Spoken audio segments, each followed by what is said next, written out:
Kali ini saya akan membahas tentang mabok minuman dan mabok agama. Tapi sebelumnya seperti biasa, yuk mari kita ngopi, ngobrol perihal iman, ngobrol perihal Islam.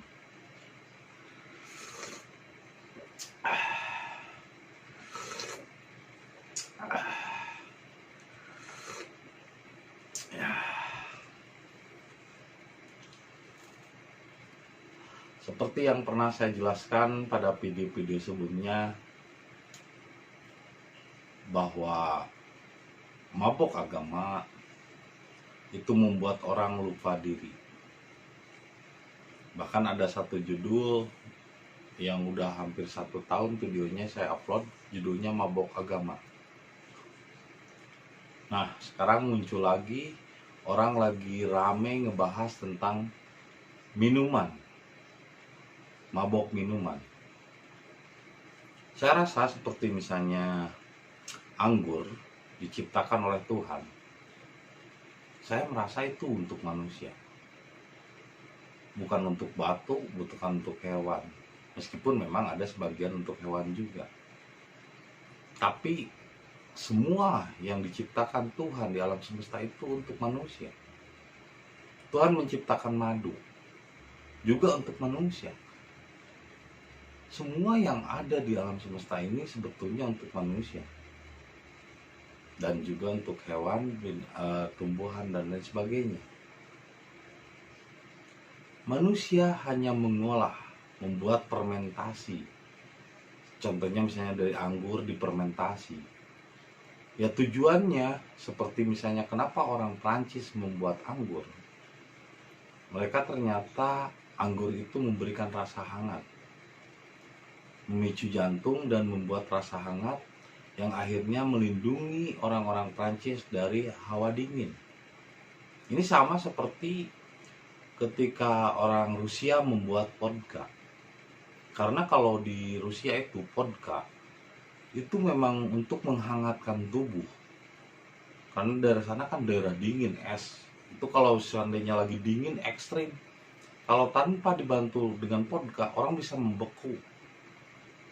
Banyak yang meninggal ketika terjadinya cuaca yang sangat ekstrim. Banyak sampai orang meninggal, menggigil. Nah, minuman itu diciptakan oleh orang-orang Rusia. Tujuannya untuk menghangatkan tubuh supaya tubuh terjaga stabil kehangatannya dan terjaga dari dingin. Makanya orang Rusia atau orang Prancis yang sering meminum anggur setiap hari, mereka jarang terkena yang namanya stroke ataupun jantung, karena jantungnya sehat. Dan mereka meminum minuman tersebut dengan kadar yang sewajarnya. Karena apa? Karena tiap hari juga minum, mereka tiap hari. Udah jadi kebiasaan. Nah, kalau orang Indonesia ketika minum, nah ini yang bahayanya orang Indonesia ketika minum itu. Karena pikirannya belum dewasa. Itu satu minuman, satu botol, itu habis saat itu juga. Kalau orang-orang luar kan minum satu botol itu bisa sampai sebulan, bisa sampai 2 minggu gitu. Minum sedikit, dengan teman-temannya masukin lagi ke kulkas. Ya karena memang kebutuhan. Kalau malam hari, kalau misalnya lagi cuaca dingin, memang itu kebutuhan untuk tubuh. Tapi di Indonesia, misalnya di Jakarta, posisinya lagi cuaca panas, minum cipas. Panas juga, cipas itu juga dibuat dari fermentasi madu. Ya, dibuat dari fermentasi madu untuk menghangatkan tubuh. Tapi ketika diminumnya siang hari, terus habis sampai setengah botol, ya kelenger lah orang. Jadi yang sebetulnya yang berbahaya itu adalah penyalahgunaan dari minuman-minuman tersebut.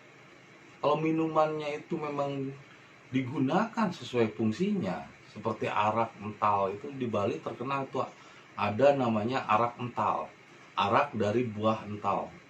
itu memang dari fermentasi buah yang memang dibuat untuk menghangatkan tubuh.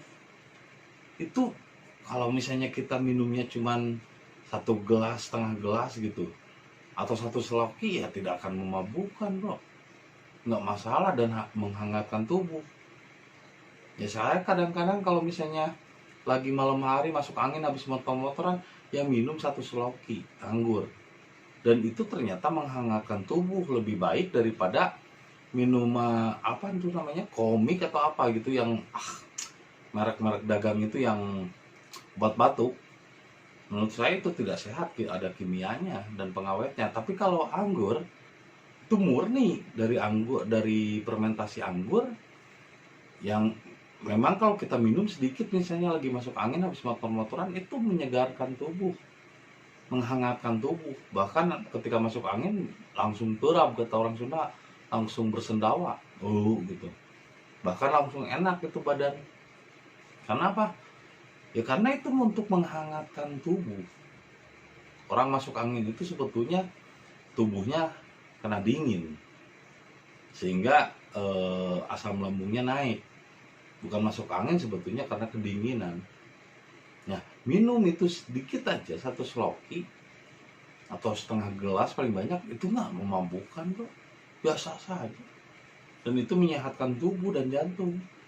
Tapi permasalahan yang ada di Indonesia ini, orang-orang Indonesia itu banyak yang menyalahgunakan minuman-minuman tersebut. Padahal yang berbahayanya sebetulnya bukanlah minumannya, yang berbahaya itu adalah memabukkannya, bukan minumannya. Jangankan minuman, bahkan kecubung saja atau ganja, kalau memabukkan ya haram. Tapi kalau digunakan untuk seperti masakan Padang, untuk melembutkan daging, ya nggak masalah, sesuai dengan porsinya. Yang jadi masalah itu adalah penyalahgunaan. Dan yang jadi masalah dari sebuah minuman itu adalah orangnya yang belum dewasa, yang belum bisa bijaksana dalam menggunakan minuman-minuman tersebut. Jadi kalau seandainya kita menyalahkan minuman, ya salah benar, salah besar.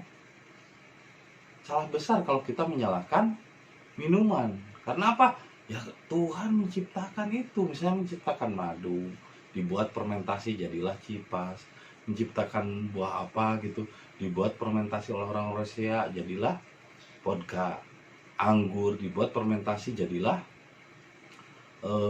anggur wine disebutnya. Begitupun orang Bali membuat arak kental jadilah arak. Dan itu fungsinya untuk jamu sebetulnya, untuk masuk angin, untuk kalau misalnya kita kedinginan minum itu jadi seger. Tapi kalau diminumnya sebotol yang harusnya 1 takarannya udah ditentukan, ini minum sebotol, ya jelas lah pasti memabukkan. Jadi yang bahayanya itu bukan minumannya, tapi penggunanya, peminumnya yang berbahaya. Sama seperti pistol. Yang bahaya itu bukanlah pistolnya, tapi siapa yang memegang pistol tersebut. Kalau pistol itu dipegang sama orang baik, tidak mungkin digunakan sembarangan, ya, digunakan dalam saat-saat genting saja untuk membela diri. Tapi kalau digunakan oleh penjahat yang otaknya kotor, pasti dipakai untuk menodong orang lain pistol tersebut. Ya sama seperti minuman. Minuman digunakan oleh orang-orang yang bijaksana itu untuk menyehatkan jantung, untuk ketika masuk angin, atau ketika memang tubuh butuh semangat. Karena dengan itu kan adrenalin darah juga terpompa. Sebetulnya fungsi minuman kayak anggur di Prancis gitu atau di Eropa itu sama seperti fungsinya seperti kopi di Indonesia. Karena memang kopi juga memicu jantung, adrenalin, kafein. Bahkan menurut saya kadar kafein lebih tinggi dalam memicu jantung dibandingkan anggur. lebih tinggi dalam memicu jantung. Coba aja Anda rasakan misalnya minum kopi, sampai kalau minum obat pun nggak boleh itu kalau minum kopi, karena kopi itu memicu jantungnya kencang, memicu semangat. Pagi-pagi kalau loyo laki-laki udah terbiasa ngopi, minum kopi, seger lagi. Itu menunjukkan kopi itu sama sebetulnya posisinya seperti anggur. Ya sama prosesnya juga begitu, dipetik, dikupas, dijemur, digiling. Nah kalau seandainya minuman anggur, fermentasi anggur diharamkan, nah kenapa kopi nggak diharamkan? Padahal posisinya sama aja. Ya minum kopi juga kalau berlebihan mabok. Dulu saya pernah minum kopi sehari sampai 18 kali. Waktu ada perlombaan kopi gitu, barista, saya ngetes mulu kopi, akhirnya kelayangan saya. Mabuk juga itu ternyata kalau kopi kalau banyak. Apalagi misalnya kopinya kopi wine itu, kopi wine. Kopi wine itu dibusukkan dulu. Saya paling nggak suka itu, muntah sampai muntah. Prosesnya biji kopinya sengaja dibuat menjadi busuk gitu. Saya nggak suka karena memang saya nggak bisa, tubuh saya nggak menerima gitu, itu terlalu asam. Ya sama posisinya kopi juga Arabica itu rasanya juga mirip-mirip sama sih dengan anggur. Yang membedakan apa? Penyalahgunaan dari minuman tersebut. Jadi Indonesia itu minum juga berbeda dengan cara berpikir orang-orang Eropa. Orang Eropa minum, mereka itu untuk melepaskan kebahagiaan. Misalnya lulusan SMA, pengen seneng-seneng, minum. Akhirnya ekspresi yang dihasilkan pun bahagia. Nah orang Indonesia, orang lagi sedih, putus asa, lagi galau, lagi banyak hutang, minum. Ya jelas bawaannya juga sedih. Beda bawaannya gitu. Orang lagi sedih, lagi putus cinta, lagi galau, lagi marahan sama temennya, minum. Ya jelas lah, dia terbawa suasana emosinya, bukan minumannya yang salah. Kenapa orang itu minum saat lagi galau? Kenapa orang itu minum saat lagi putus asa? Orang luar negeri kan minum saat gembira, saat merayakan sesuatu. Orang luar negeri minum untuk memperingati sesuatu. Orang Indonesia minum untuk melupakan sesuatu. Tapi justru kebalik. Semakin dia minum, semakin dia ingat dengan memori kesedihannya itu. Jadi kalau misalnya lagi sedih, lagi broken heart, lagi kacau balau pikirannya, jangan minum. Jadi Indonesia itu kenapa nggak bolehkan minuman? Karena yang meminumnya itu orang-orang yang lagi galau, orang-orang yang lagi stres, orang-orang yang lagi putus cinta, yang lagi kacau pikirannya. Bahkan sebelum minum sudah kacau pikirannya, sehingga ketika minum semakin ngaco. Nah ini yang bahayanya, itu bukan masalah minumannya, tapi masalah persepsi daripada si peminumnya. Bagaimana keadaan cara berpikir si peminumnya. Tapi kalau misalnya sama seperti chef yang sudah biasa di luar negeri, orang-orang yang memang sudah biasa gaul di luar negeri, ya minum nggak masalah kok bro. Apa masalahnya? Minum anggur, minum cipas misalnya, yang nggak boleh itu berlebihan sampai memabukkan. Kalau minum itu minuman sehat kok, minuman mahal. Yang mengharamkan berarti kan kasihan, Indonesia banyak orang-orang yang susah. Kalau dihalalkan kan bahaya, nggak mampu beli. Lagian juga cipas kalau yang bagusnya 1 juta lebih. Anggur apalagi sampai puluhan juta, bahkan ada yang sampai ratusan juta. Tergantung kadar lama tidaknya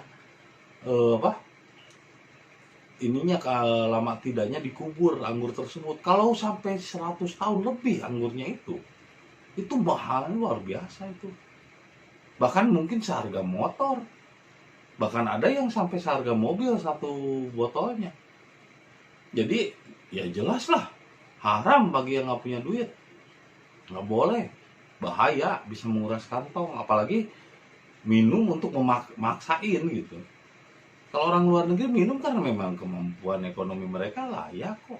Orang-orang kaya minum mereka layak kok. Punya bar di setiap rumahnya. Saya punya banyak teman yang mereka artis ataupun orang-orang yang berduit gitu.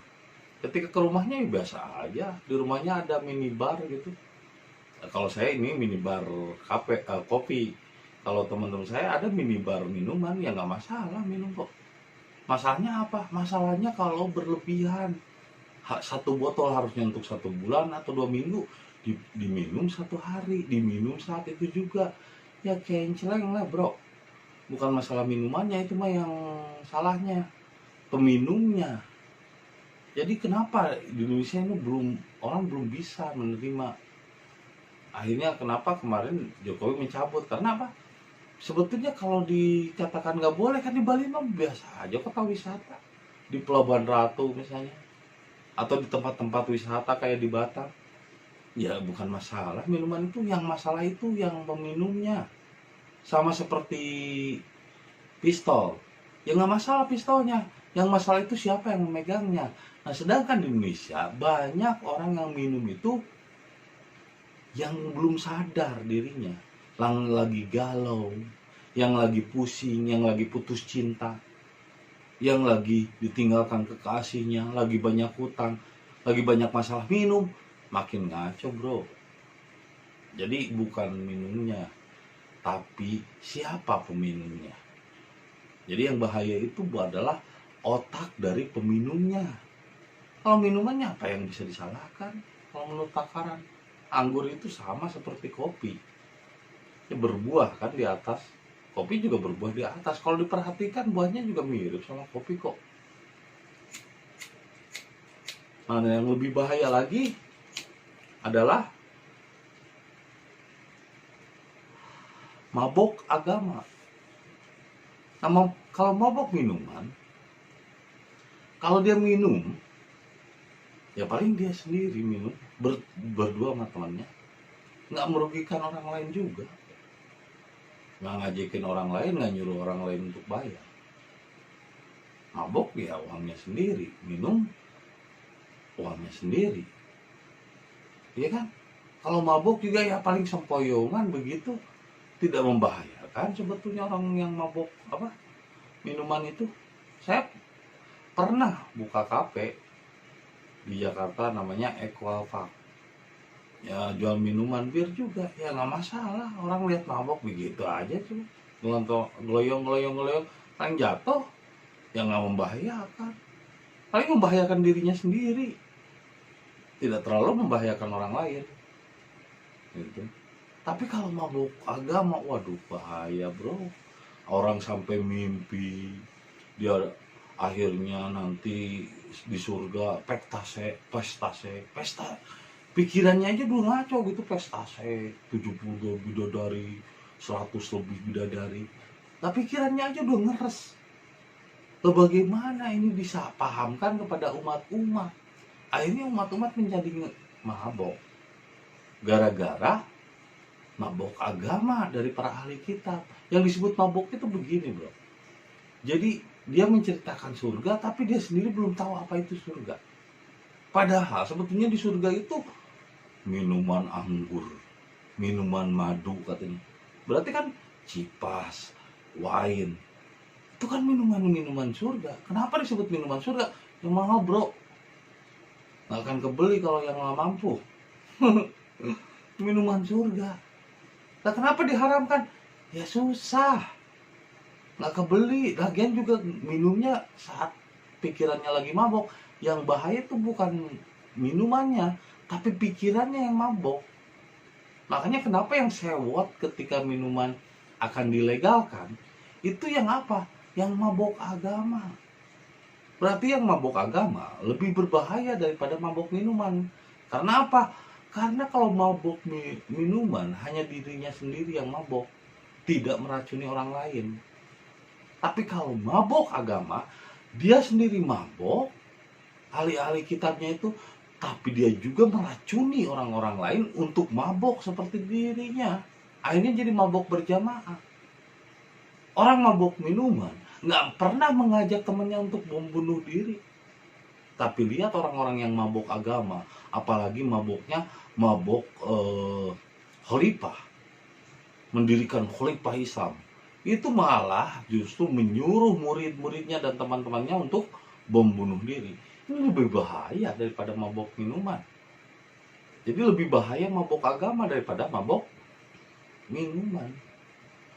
Padahal minuman-minuman seperti anggur, madu di dalam yang dibayangkan oleh mereka sendiri sebetulnya di surga, katanya nanti madu, anggur katanya bebas.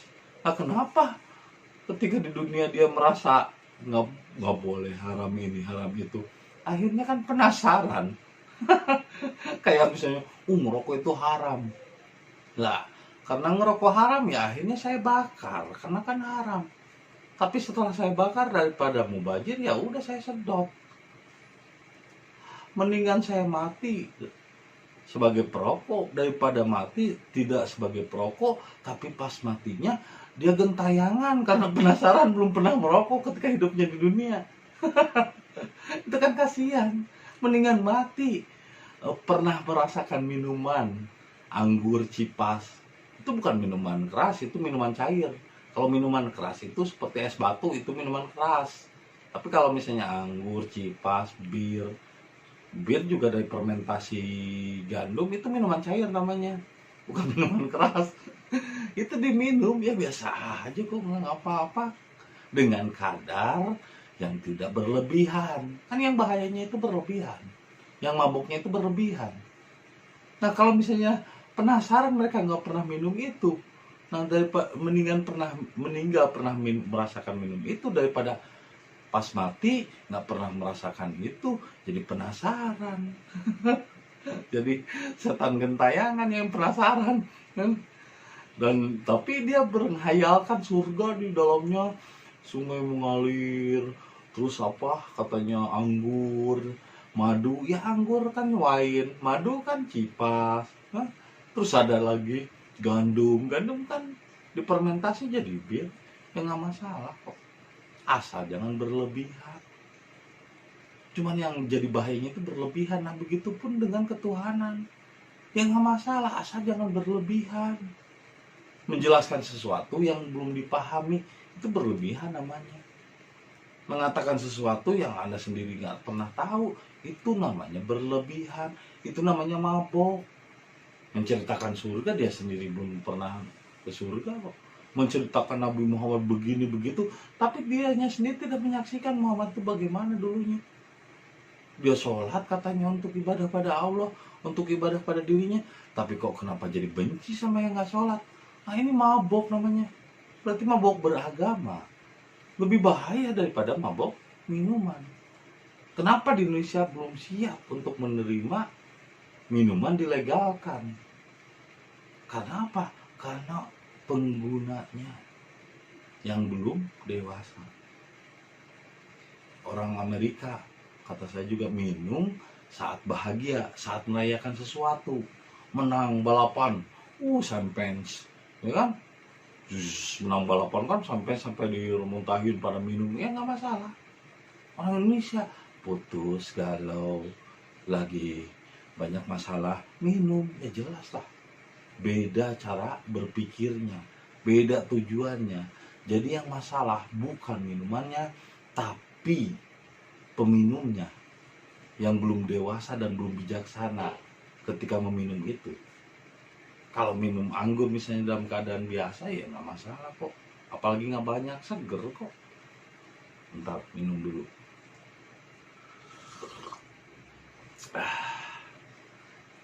Enak ini, seger.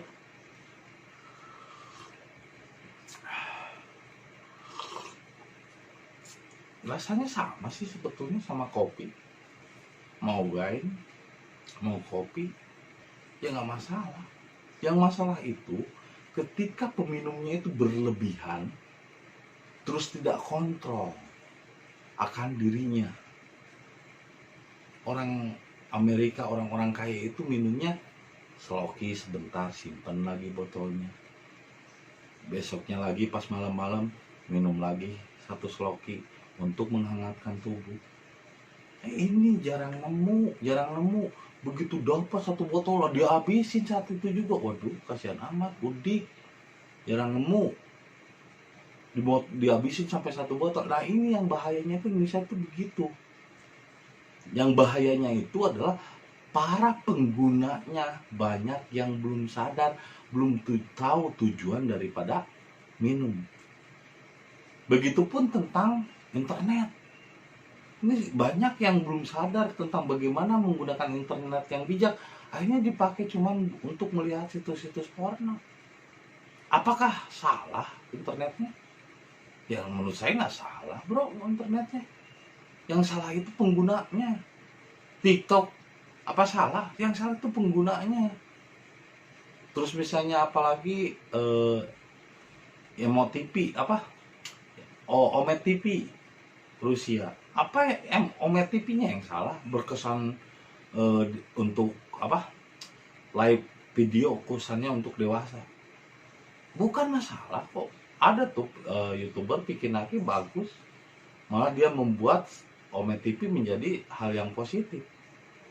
Bukan hal yang negatif. Berarti yang menjadi masalah bukan Omet TV-nya, penggunanya. Ya sama seperti minuman, yang masalah itu bukan masalah minumannya, tapi penggunaannya. Sama seperti pistol. Yang bahaya itu adalah bukan pistolnya, tapi penggunanya. Nah, karena di Indonesia itu banyak orang yang belum sadar, banyak orang yang masih mabok agama, sehingga yang bahaya yang ditakutkan oleh orang-orang yang mabok agama itu adalah minumannya. Itu mabok. Oh minuman gak boleh ini nih. Padahal minuman gak ngapa-ngapain bro. Pistol bahaya tuh. Pistol biasa aja diem. Emang minuman ngebahayain gitu? Seperti ini wine, minuman bahayain? Enggak. Kalau nggak diminum nggak bahayain. Kalau diminum tidak banyak juga nggak membahayakan. Bahkan bagus buat tubuh, buat jantung, menghangatkan tubuh. Kalau nggak banyak, minumannya segini. Jangan, satu botol dihabisin.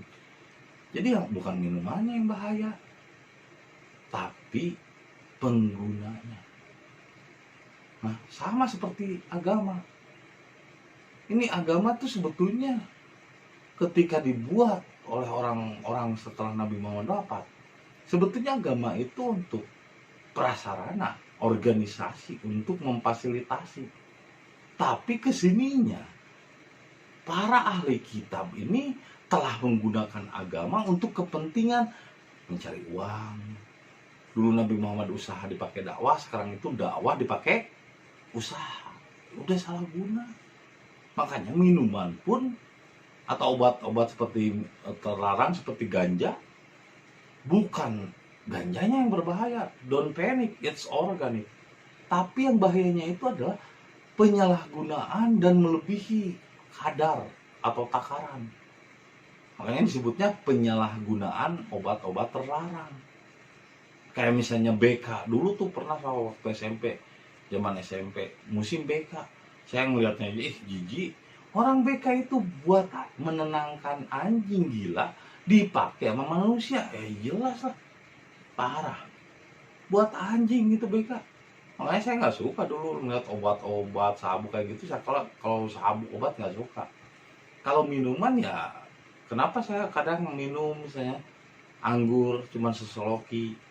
Malam hari itu pun kalau siang enggak, saya nggak pernah minum. Sedikit cuma satu seloki untuk menghangatkan tubuh.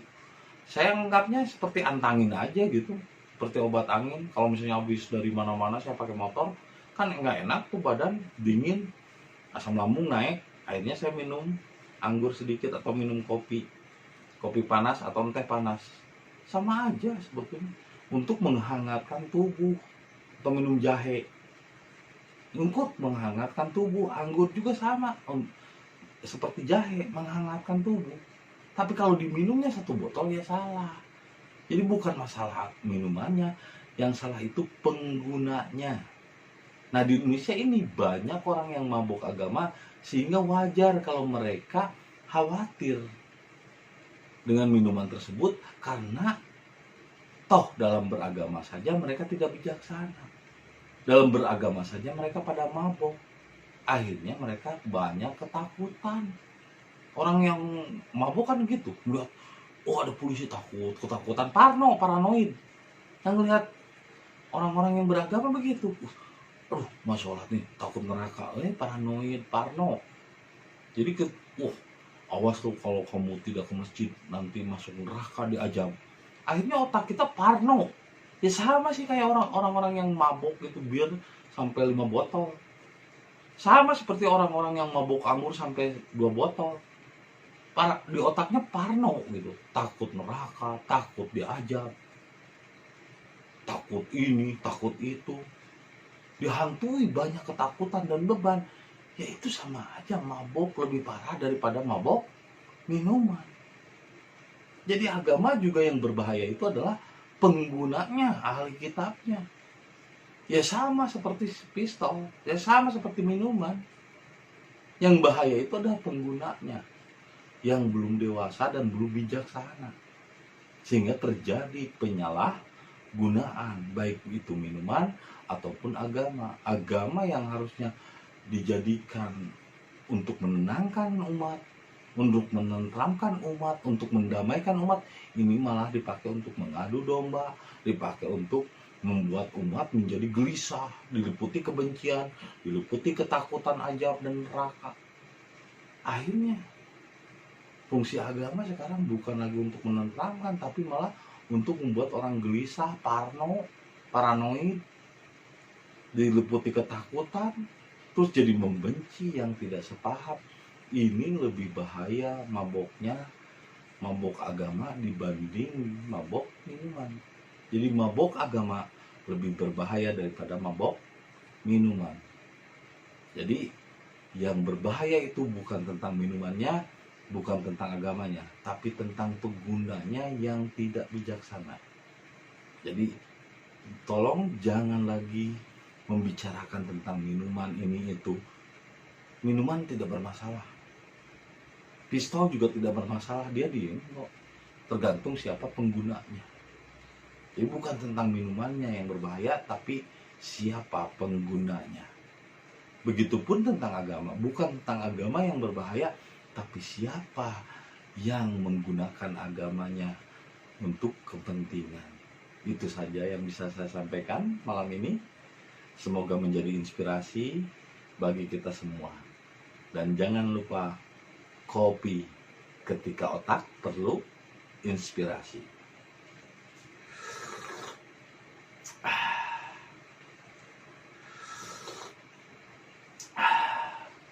Sampai jumpa lagi di video-video berikutnya. Assalamualaikum warahmatullahi wabarakatuh.